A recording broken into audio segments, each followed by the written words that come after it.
Welcome to the Dennis Maniloff Show, part of the Press Play Podcast Network. This is Season 1, Episode 3. Before I get into what is grinding my gears in the toy department of life, it is necessary to address the main national, indeed international, news of the day from Tuesday, April 20th. Minneapolis police officer Derek Chauvin was found guilty on all counts in connection with the death of George Floyd last year. The jury wasn't out for all that long before returning a verdict that should have come as no surprise to anyone who paid even minimal attention to the trial. It certainly came as no surprise to anyone who watched the video of the tragedy, the video in which Chauvin is kneeling on Floyd's neck forever, 9.5 minutes during an arrest. The trial was over before it started, in my opinion, expressly because of the existence of the video. The eye in the sky, as they say, doesn't lie.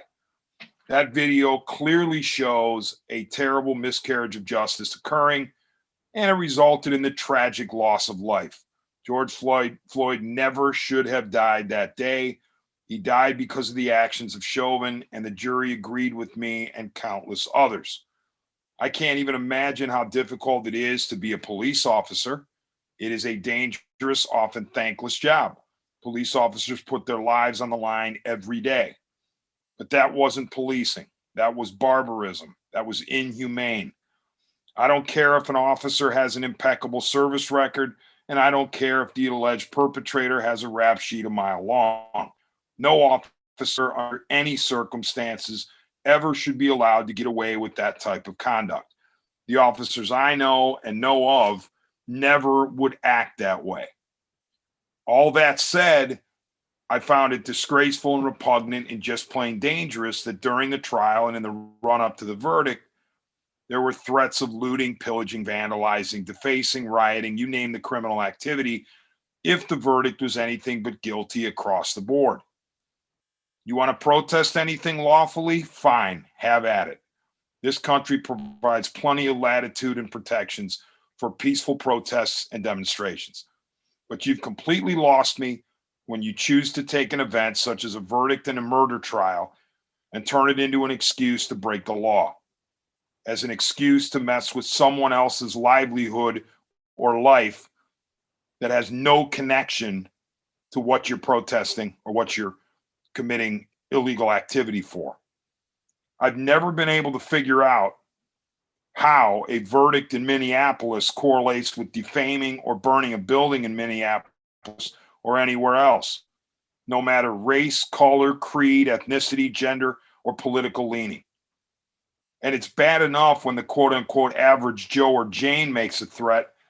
It's an entirely different level of atrocious when an elected member of Congress does. Representative Maxine Waters, Democrat, California, you should be ashamed of yourself. Your bloviating and perceived threats of violence were reprehensible.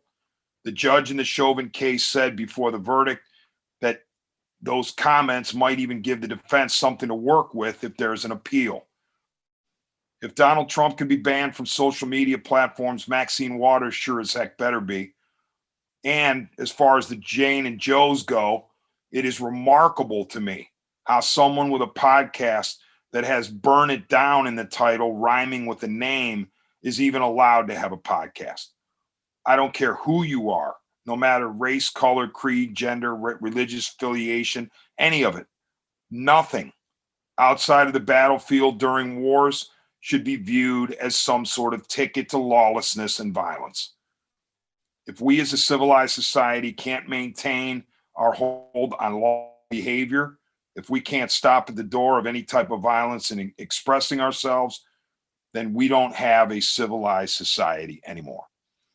When we return to the Dennis Maniloff Show, I will dive into the sad state of affairs that is the Cleveland Cavaliers. Hey, it's JD from the Hyman Podcast. I created this podcast to have hard conversations. Conversations that make us human but are also wildly uncomfortable. Conversations that help give voice to the voiceless and to the marginalized. Now you can listen to the entire first season on Apple Podcasts, Spotify, or wherever you get your podcasts from. Consider this your personal invitation to join the conversation. Hello, Brooks here with the Books with Brooks monthly book club podcast. We read one book a month and then we talk about it. Books like Stephen King's The Shining or Where the Crawdads Sing by Delia Owens. If you're on the hunt for book recommendations and enjoy sparkling conversation, come read along with us and then listen in. Hi, my name is Sam Post, owner of Phenomenal CBD store and PhenomenalCBD.com. That's like phenomenal, CBD.com. Tune in where we talk with experts about how the amazing hemp plant can make a difference for people's health and well-being from the Press Play Podcast Network.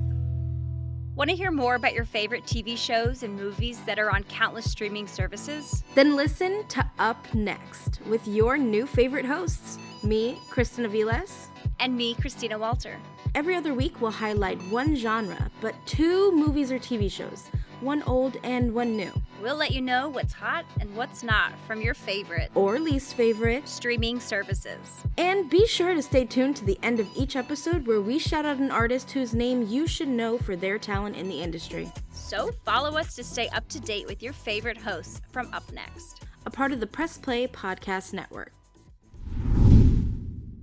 Welcome back to the Dennis Maniloff Show, Season 1, Episode 3. Where the toy department is concerned, the toy department of sports, I come to you in a bad mood. The team that has put me in said mood is the Cleveland Cavaliers. But before I go any further, I need to make a couple things perfectly clear. Number one, I am fully aware that the Cavs won the NBA title in 2016. If not for this franchise, Cleveland still would be chasing a major pro sports title in my lifetime.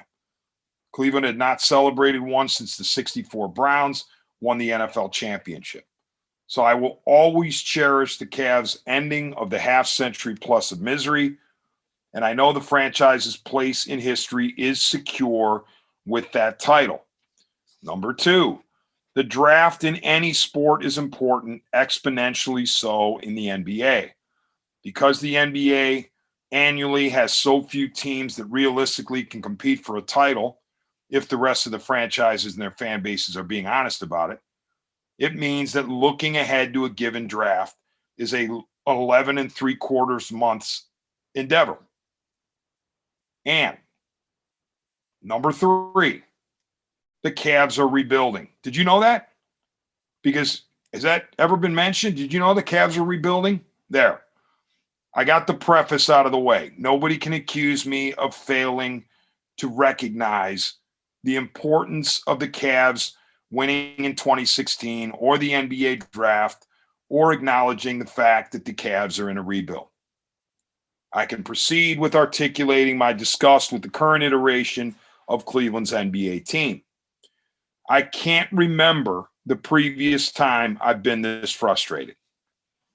I devoted the lead to the inaugural edition of the Dennis Maniloff Show just 2 weeks ago to being as optimistic as humanly possible about the Cavs. At the time, they were well below 500, near the bottom of the Eastern Conference, but I looked at the sorry state of the East after 3 or 4 teams, and I saw an opportunity, especially with what the Cavaliers had for the remainder of their April schedule. An opportunity for the 10 seed, which would qualify the Cavs for the NBA's play-in tournament after the regular season. You know the play-in tournament. Seeds 7 through 10 in the respective conferences play off for the right to be the official numbers 7 and 8. Chicago Bulls, at the time I was so optimistic about the Cavs, were the 10 seed, and they could potentially be chased down with average play, let alone stellar play. Since that show, though, the Cavs largely have been a steaming pile of horse muffins. Among the no-shows was a 135-115 loss to the Toronto Raptors on April 10th at home. In that game, the Cavs faced a Raptors lineup that did not, I repeat, did not include Kyle Lowry or Fred VanVleet or Pascal Siakam, each of whom was out for various reasons. And the Cavs still allowed 87 points. Not for the game, for the first half. That's correct. The Cavs allowed 87 points in the first half at home. The Raptors led 87-54 at intermission. And it's not as if the Cavs are running out there a bunch of nobodies.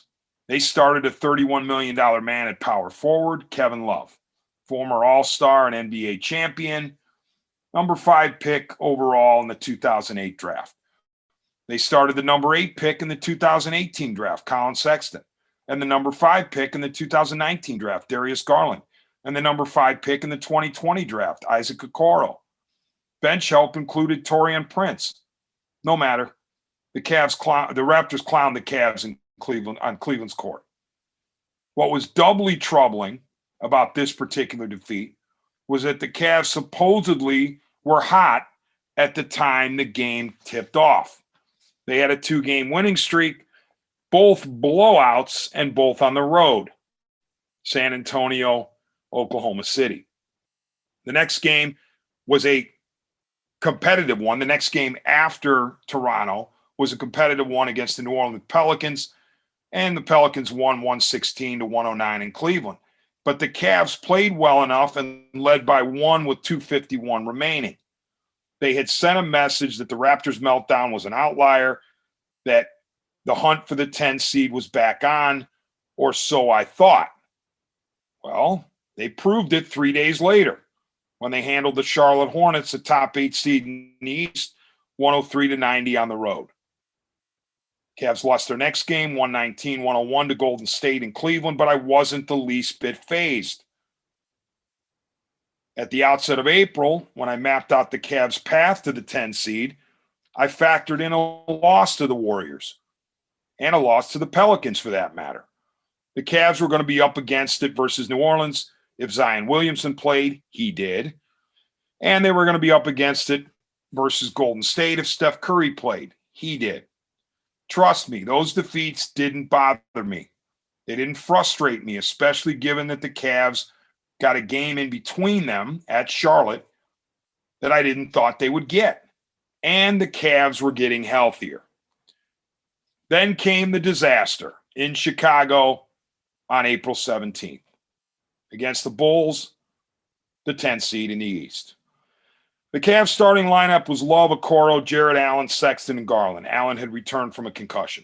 Reserves included Prince and Larry Nance Jr., the latter having returned from illness. In other words, the Cavs possessed more than enough to beat a fellow sub-500 team, and the Bulls just so happened to be without their best player, Zach LaVine. And did I mention that the Bulls had lost 5 straight? Well, they had. Everything it seemed pointed toward a Cavs victory until it didn't. Bulls 106-96. Instead of the Cavs pulling within 1 game of the 2 seed, or check that, 2 games of the 2 seed, they fell 3 back with other teams coming into play for 7-10. In the immediate aftermath of that outcome, I tweeted that there was absolutely no excuse for the Cavs losing. I tweeted that I'm long past tired of the Cavs hiding behind a rebuild as an excuse. Have you heard? The Cavs are rebuilding. Well, you would have thought I tweeted that the world was coming to an end with no evidence. Criticism centered on, you guessed it, the draft. I was told I'm typically that I'm one of those rubes, the dopes, the ignorant, the naive, the uninformed, the clueless, because I don't understand tanking and how all that matters for bad teams this time of year is tanking for the best possible draft odds. And that there's no point for a team to try to get into a play-in tournament because even if you scratch and claw into the 8th seed, you're going to get smoked in the first round and you won't have a good draft pick. Sure. Got it. Listen closely. Anybody who has followed the NBA for 5 minutes knows that tanking, usually done with a wink and a smile, anybody who's followed the Cavs for 10 minutes knows that tanking and draft positioning is what the Cavs are about far too often than not. The Cavs franchise has a PhD in how to lose, when to lose, where to lose. So I don't need to be educated on tanking. I don't need to be educated on the value of the draft. I also was cracked for thinking the Cavs could grab the 10 seed. I absorbed the hits in part because I thought what was coming next, the straight up awful Detroit Pistons on April 19th in Auburn Hills, Michigan, would cure the ills and get the Cavs back on track. Surely the Cavs would have my back and dispose of the Pistons, who were going to take the court with a relatively unrecognizable roster because of numerous absences for various reasons. The Pistons on Monday started Sadiq Bey, Tyler Cook, Isaiah Stewart, Killian Hayes, and Josh Jackson. From those five, 3 rookies and a second-year player making his first career start. Off the bench for Detroit, Jahlil Okafor, Frank Jackson, Saban Lee, and Hamidou Diallo. That crew beat Love, Okoro, Allen, Sexton, Garland, Prince, Dean Wade, Isaiah Hartenstein, and Matthew Dellavedova. Beat them 109-105. Remarkably, or not so remarkably when you think about it, the Cavs were blitzed out of the gate to such an extent that they trailed 32-9 at one point. 32-9. I would be, let me see here. Yeah, let me just give you a real feel for how bad it was. This from the AP story via ESPN.com. Bey made his first 6 3-pointers all in the first quarter. He had a personal 12-0 run on 4 3-pointers during a 21-3 spurt early that gave Detroit a 32-9 lead. Quote, to me, all that other stuff that happened afterwards is irrelevant, Cavs coach J.B. Bickerstaff said. It's a conversation about approach and maturity level that we've yet to reach. The thought that we wouldn't come out tonight and play spirited basketball is disappointing. End of quote. You think? This is me talking. You think, Coach Bickerstaff? It would be filed under embarrassing or humiliating for the Cavs, except, as I learned a long time ago while covering pro sports, athletes are not easily embarrassed. As long as the check's clear, they're all good. And Dan Gilbert's checks are clearing, so that the Cavs aren't going to be embarrassed, even if they say they're embarrassed. I end up being the one who's embarrassed. I and the select few others who care about, winning. We are the embarrassed ones because of these sad sacks. I've been made to feel stupid on social media and the radio waves for having the audacity to think that the Cavs could compete for a 10 seed that, as of this taping Tuesday night, April 20th, was occupied by those Bulls at 24-33. 11th in the East was Washington at 24-33. 12th in the East was Toronto at 24-34, followed by Cleveland at 20-37, Orlando at 18-40, and Detroit at 18-40. Now the Cavs are 4 out of the money. Now they're 4 out of the money with traffic in front, so I don't like their chances at all. But Dennis, you never should have bought that snake oil in the first place. All that matters is the draft, don't you know? Well, sorry, not sorry. I'm tired of this crap. I know this is just the 3rd season of the rebuild post-LeBron 2.0, and the Cavs are young and inexperienced and have dealt with injuries. Blah, blah, blah. None of that excuses what transpired in the past 2 games. None of it. Here are but a few of the problems that I see with the loser's mentality that is embraced by Cavs followers who constantly beat the excuse drum for this outfit. Number 1, the 2020-2021 Cavs have nothing to do with the 2015-2016 Cavs, even if Kevin Love and Matthew Dellavedova are still here. The Cavs' 2016 title should not be cover for continued losing. Number 2, this is a dirty little secret. Shh. Rebuilds don't always work. In fact, in major pro sports, and especially the NBA, rebuilds almost never work. Why? Because superstars are rare, and in the NBA for sure, you need superstars to come your way unless you draft superstars to be part of your rebuild. Read LeBron 1.0. Then, and only then, are you going to be able to complete your rebuild, or so it would seem. Otherwise, you ain't getting no Coke. You know what I mean? Number 3, another dirty little secret. Drafts aren't the guaranteed cure-all. Unfortunately, so many people in this town are so conditioned to worship the draft because the Browns and Cavs have been bad for plenty of seasons. Nobody cares about the MLB draft. But the draft for so many seasons has been all we have in the land. But there comes a point when you can't obsess over the draft. And that point I thought might be this season because I didn't see a LeBron or D Wade or Anthony Davis or Zion Williamson automatically being available this time around.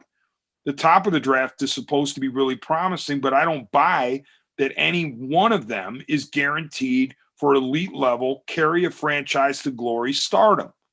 At the very least, I and others who care about the Cavs, who want to see the Cavs compete for something other than draft position, shouldn't be made to apologize for wanting to see victories and a run at a measly 10 seed. I'm not the misguided one, not in this case. As I stew about the state of the Cavs, I want to make this perfectly clear as well. I don't think attempted rebuilds are easy. There are going to be twists and turns and mistakes and pitfalls. No organization that embarks on one is going to be perfect.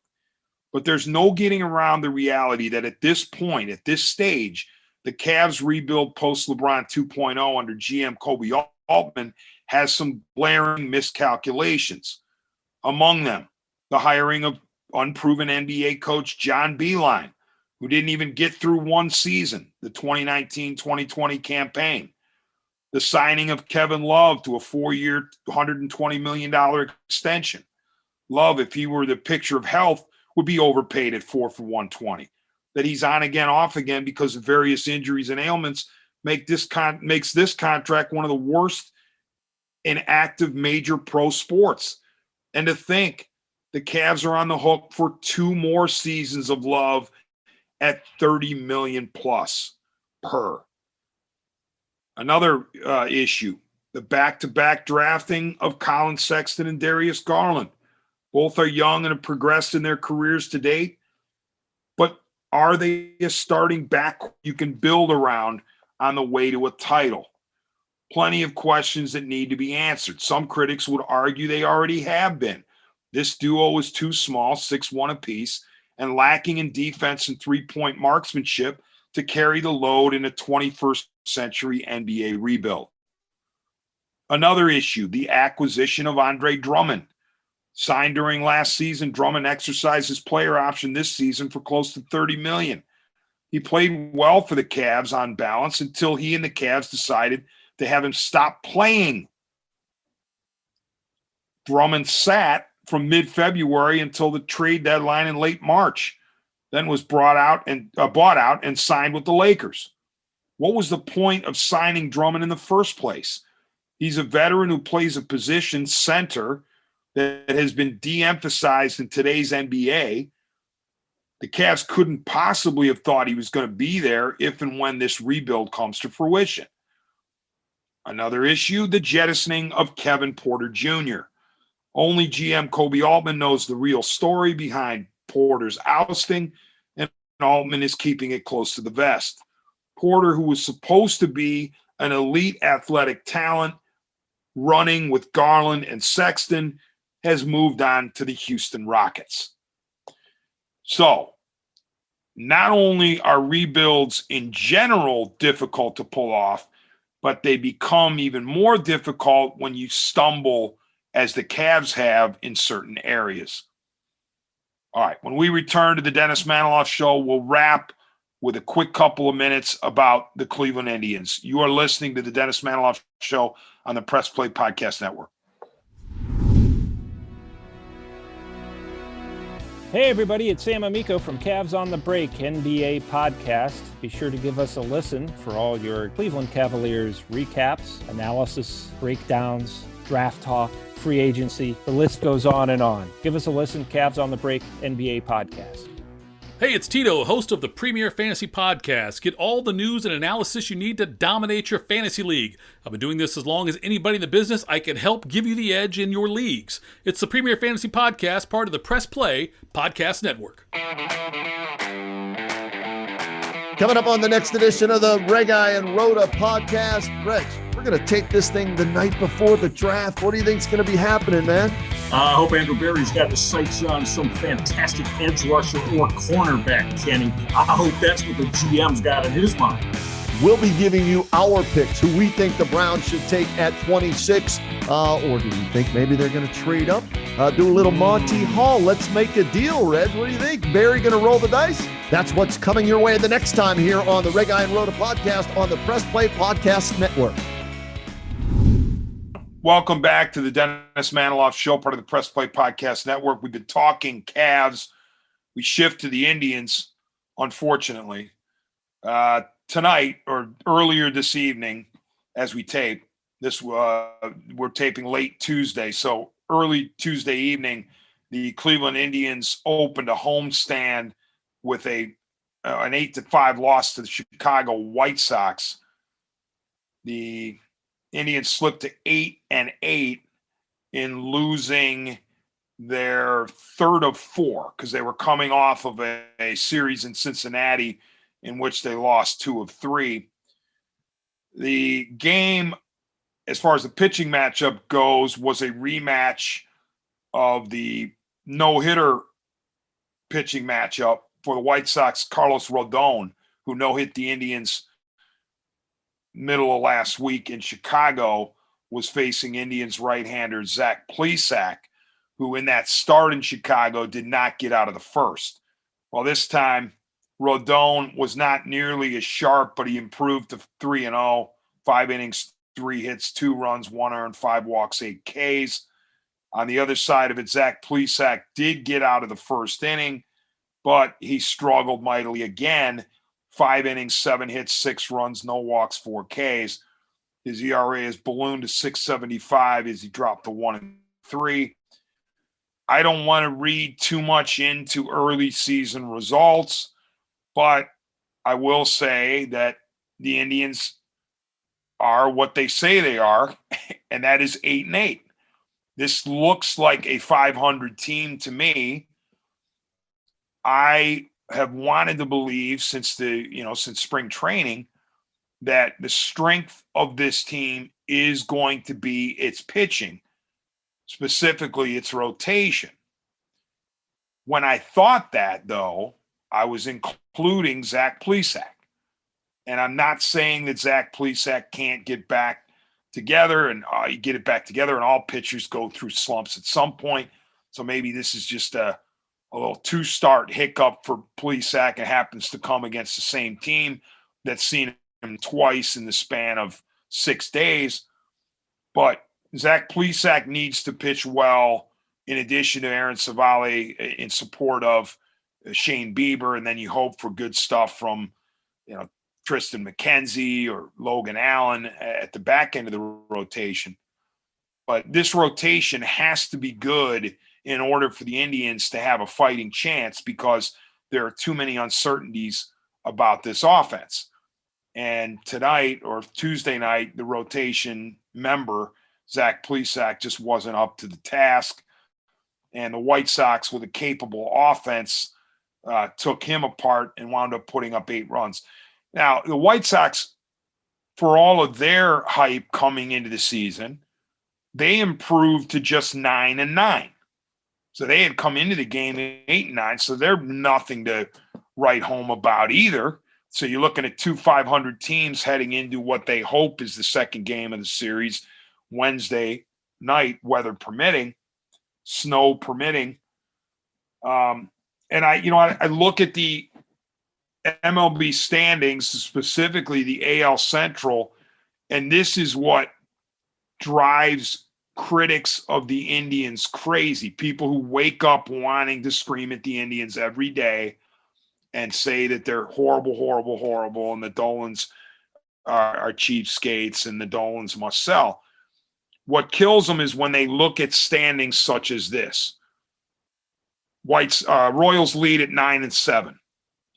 White Sox 9-9, Indians 8-8, Minnesota 6-10, Detroit 6-10. That's right. The Minnesota Twins, as I speak, 6-10. They're supposed to be competing for the AL Central title. So while the Indians are spinning their wheels and while they're struggling to score by and large, even though 5 on Tuesday night is considered a bonanza, more often than not, they've looked feeble in innings so far through 16 games. While they struggle, while they're a 500 team, they're not getting buried in their division. The Kansas City Royals, who not many people expect to be up there by the end of the season, are leading at this point at 9-7. So do I understand the frustration of Indians fans as they've seen the payroll whittled to next to nothing, relatively speaking? Yes. Do I understand the frustration of Indians fans who want to know where the offense is going to come from on a day in, day out, or night in, night out basis? Yes, I do.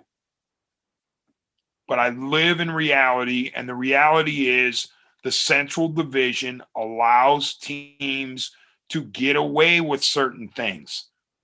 And in this case, the Indians in 2021 in the AL Central might be allowed to get away with a paper-thin, razor-thin payroll and a weak offense because their pitching is so good and because the division is not all that in a bag of chips. All right, when we return to the Dennis Manilow Show final segment, I will offer up a pet peeve of mine.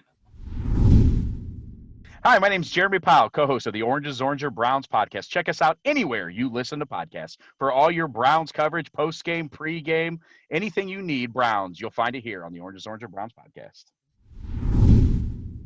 Welcome back to the Dennis Manilow Show, part of the Press Play Podcast Network. We've been talking about the Cavs, the sad sack Cavs who have let me down and made me look like a fool for having any sort of optimism that they would chase the 10 seed in the Eastern Conference.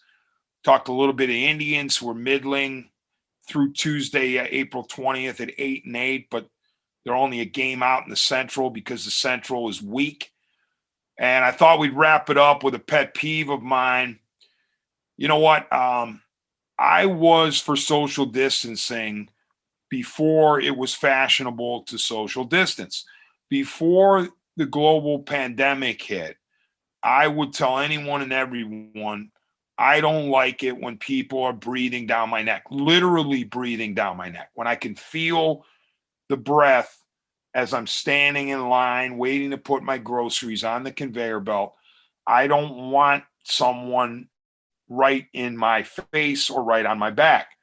So I was complaining about that, and I was called a whiner, and then COVID hit, and all of a sudden everybody was following my social distancing measures, but they were doing it for the health and welfare of mankind.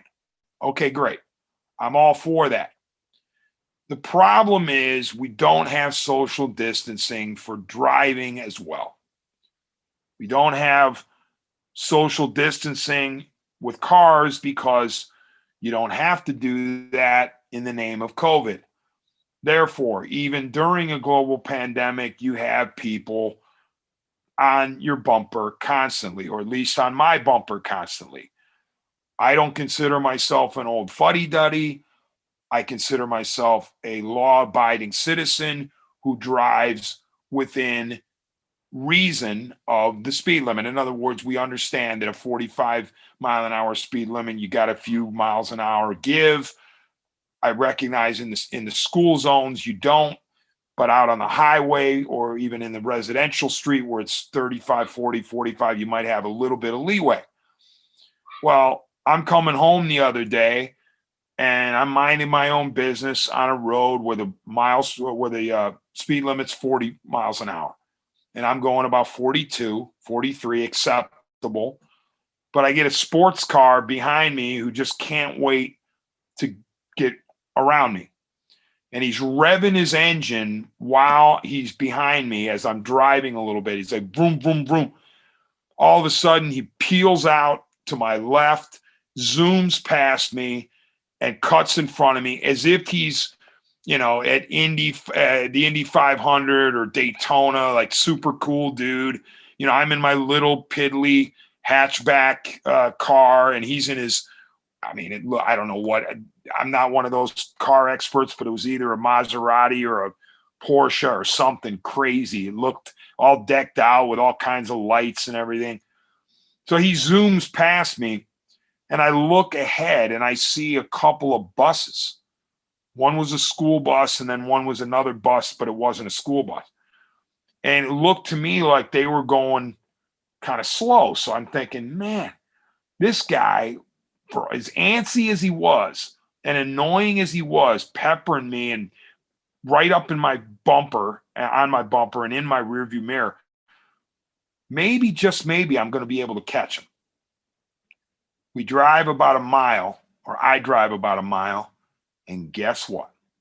Little old D-man pulled up behind the big hotshot sports car because he got stuck behind those two buses who were plodding along, and they got stuck at a red light, and we all had to stop.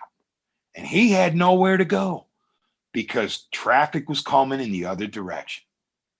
Well, I wasn't going to give this chance up.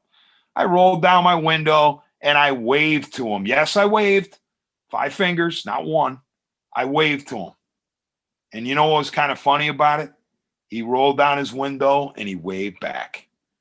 I thought that was actually and he didn't give me the 1 finger salute either.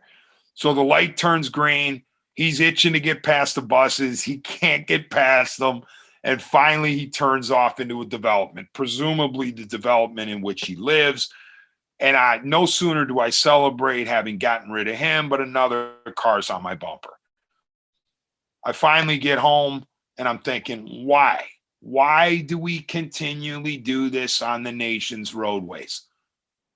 Why, if you are one of those bumper jockeys, what's the point? You're itching to get beyond somebody. You're itching to pass somebody. By the way, this sports car passed me on a double yellow, going uphill on a double yellow. Okay? So he wasn't even doing it legally. And I was going the speed limit a couple miles an hour over.